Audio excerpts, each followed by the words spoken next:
And if you're a go-getter, well, you'll be in prison, and they still got your wife and children. And they're not going to listen to you. And they're not going to respect you because you're gone all the time. And then it gets into that transgenerational cycle. What's the cycle?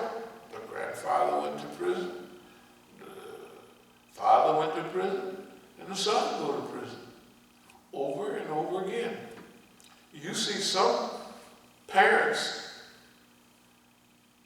you might go to one prison and see the whole 3 generations in one prison. The grandfather, right, is 60 years old, could be 55. The son,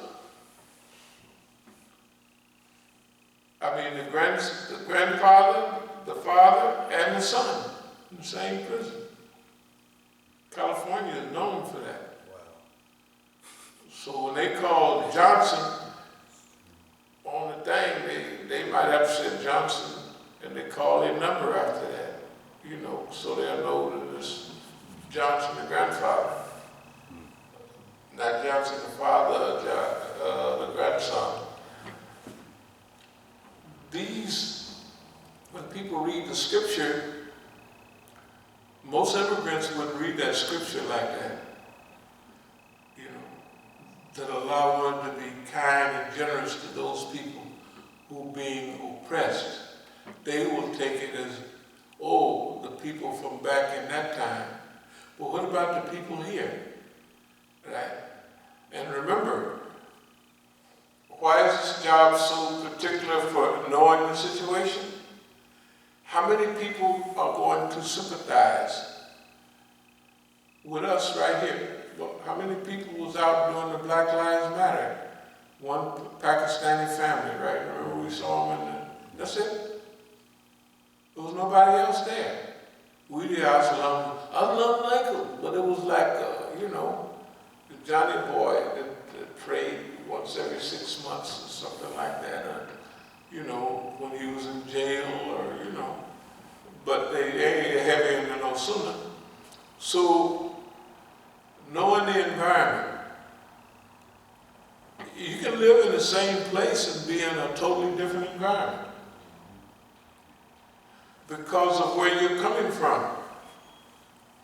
If we've been here for hundreds of years, and I went through the process of American conditioning, that means only a few of us are going to escape the traps laid by the system. Only a few. And you will escape it when you're old. If you notice, you don't see the police, when you get gray hair and everything, the police don't stop you anymore. You ever notice that? But they always stop all the youngsters. Because they already know, if you got that old, if you got old enough to get gray hair out here, and then you're all right because you've been conditioned. You're one of the few that trained, and you're probably one of us. You're either a male personality, you're a parole officer, probation officer, right? You're probably somebody working in the system to keep an eye on everybody else, right? So they got it, it's easy to recognize where everybody belongs. And the way people dress and the way they walk and the way they talk, you can just about categorize who is who. You would have to be a dummy not to be able to figure out what category. We got 5 categories, right? It's simple. You can't be too wrong.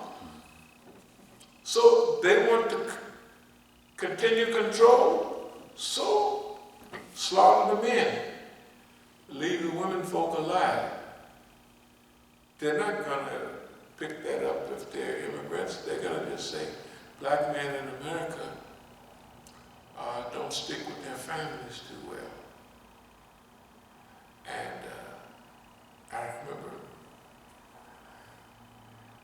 one of the guys married, it was Muhammad Al-Asi. He married somebody when I first came here. Then they got a divorce almost right away. And he was thinking, what he was saying, it must be something genetically wrong with her. He didn't know what he was telling me, but that's what it meant. That he didn't understand. He didn't understand our people. So he's going to look at it from an Arab immigrant here, that when they get married, they stay married. Because they got a whole infrastructure keeping them married. You know what I mean? Even they have a little bad time here and there, and they don't get along, they stay together for many reasons, right? First of all, everybody's trying to keep them married. That's a big help.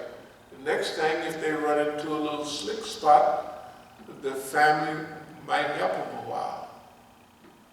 If we run into a slick spot, we don't have that, right? We just don't have the whole infrastructure. But if they don't understand how America is made, they will never know that we pay 12% more, sometimes 25%, more taxes than white people. They won't know that. And they won't know that they classified as white because where they went to school, where they working, and they will never get arrested. That's why I remember in the early 2000s, we was doing all this background work related to 9/11. So Solidkhan, what I want to say, he said to me,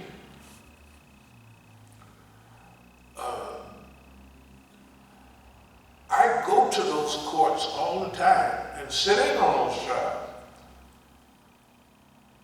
Therefore, the government is not setting all them people up. I say, you sitting there listening to what they say? Right. Good God Almighty. And another thing he told me, he said this in words. Oh, you say something about system and drug trade. He said, I did my research. Well, that's not true.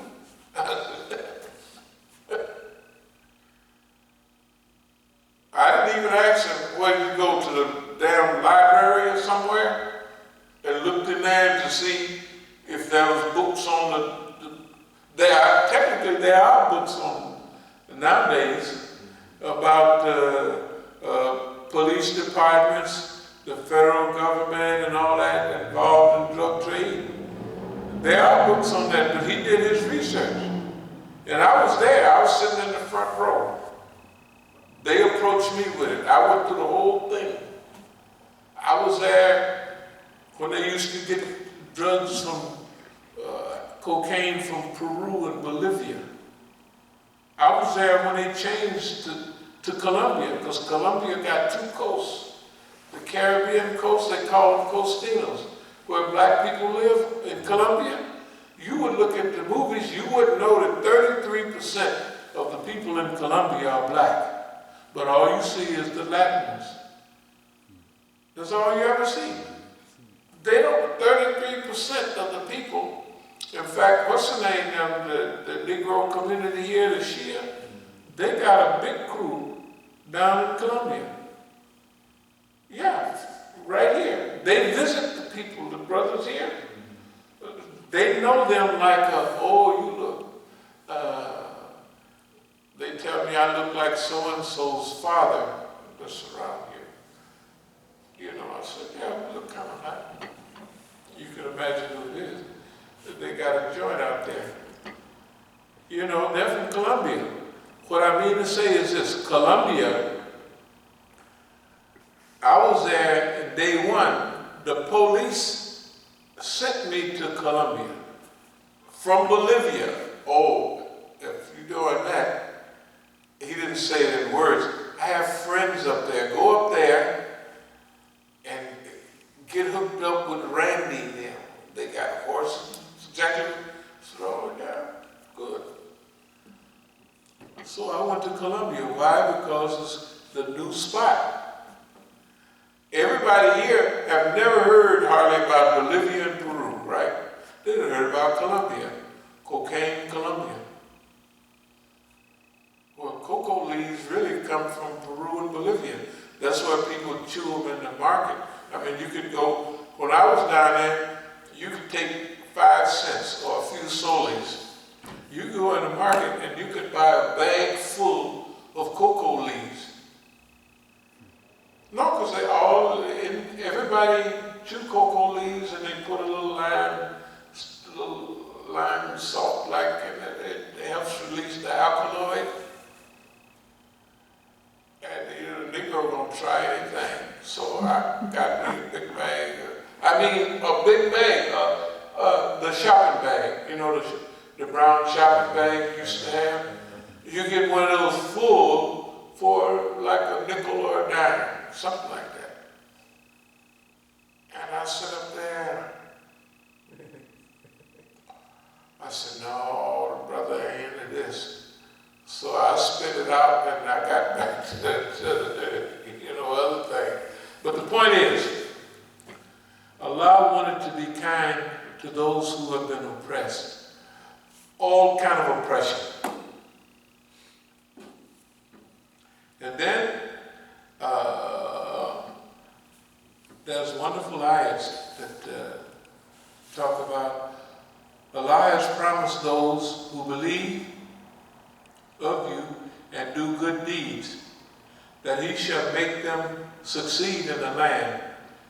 Liyastaklafa, from Khalifa, fil ard. Kama astaklafa, from Khalifa, it says two places, from one after another. Allah has promised those who believe and work righteously, that He will make them succeed. He will give them this yastaklafa. He will surely put a point as a successor. Make someone succeed. And the 10th form is Khalifa. Okay? To come after, to follow, to succeed. Allah promised the people that. As He had promised to those before them, they shall establish for them their religion, which He has approved for them, and He shall exchange for them after the fear, security. They will worship Me, will not associate with Me anything. And whoever disbelieves after that, such one, they are definitely sinful.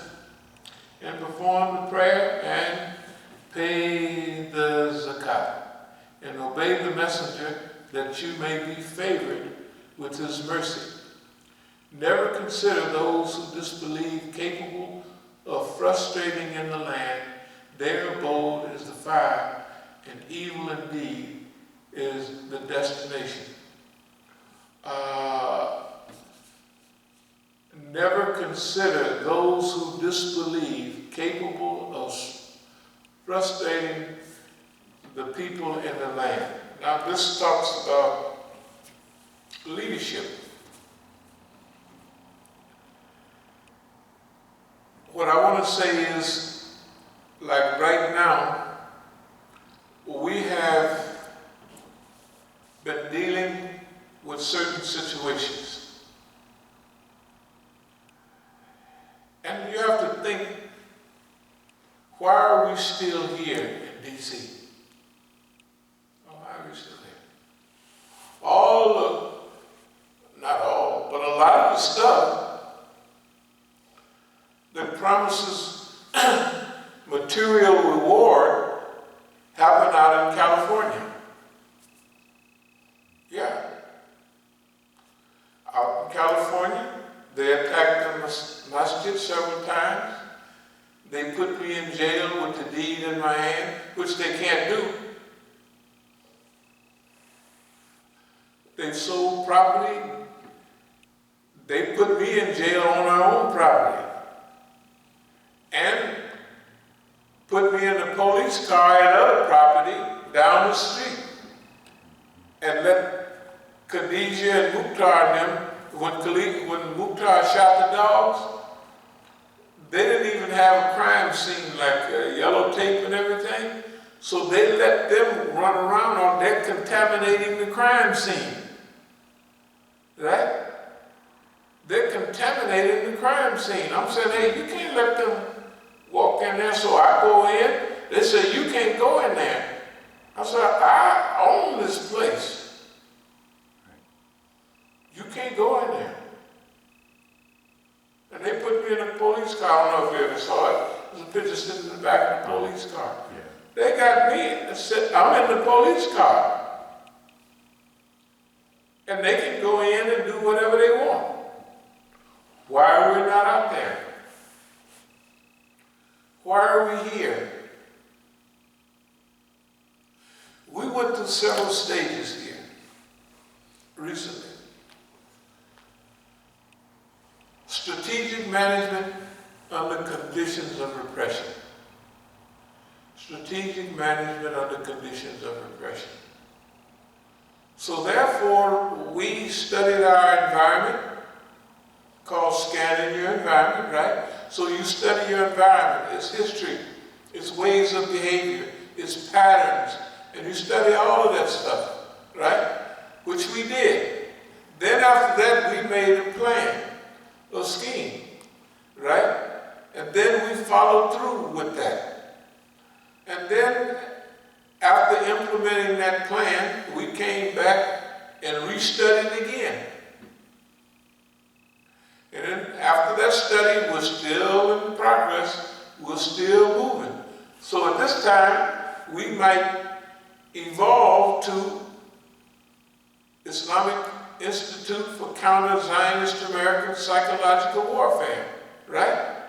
So it's moving right along. Nobody's paying attention to the evolution. But one is happening, then the other is happening.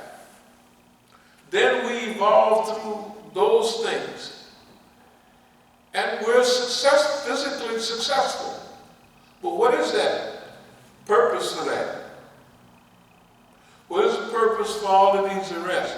What is the purpose for everything happening surrounding us? Okay, something we said not long ago, that we're taking credit for everything that's going on here, especially in the United States.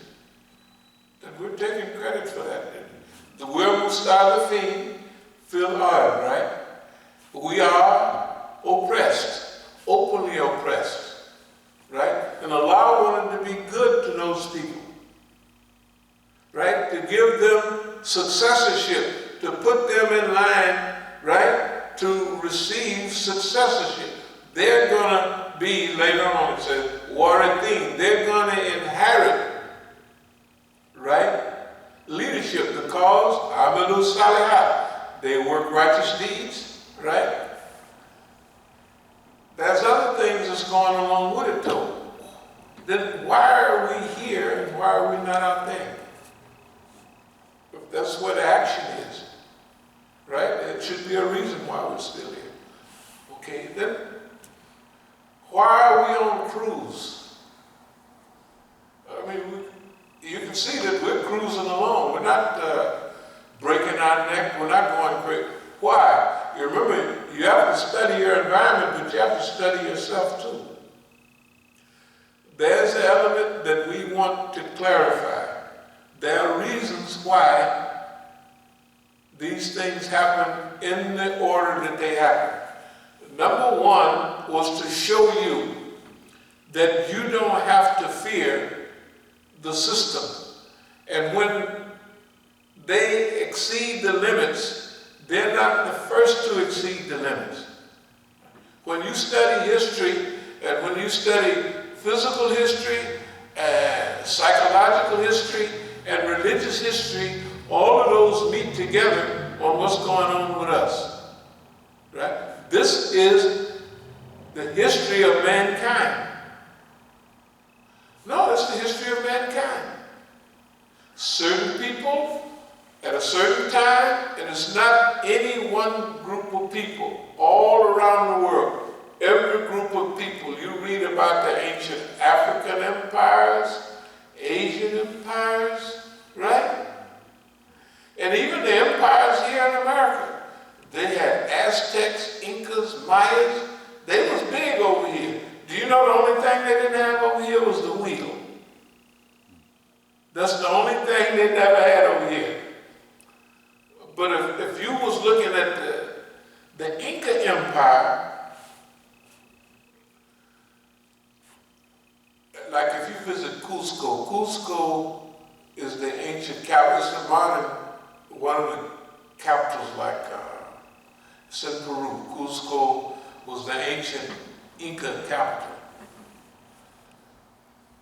And when the Spanish came, they saw Incas just wearing gold trinkets. They just wore them. And you know, there was gold everywhere in those days. They had these gold trinkets. The Spanish were so greedy, they have ships that sunk in in the Lima Harbor, Spanish galleons, that they overloaded them with gold and they sunk from what they took. But if you're in those big churches, remember they had their own religion, and you see they have the Incas laying down with the Spanish horses, the conquistadors, you know, basically running over them, and you see their eyes are big, they're looking at the Spanish in horror. They have it right now, you go see them. And the big buildings that they have, the churches, are built on the foundation of those old temples that they had themselves.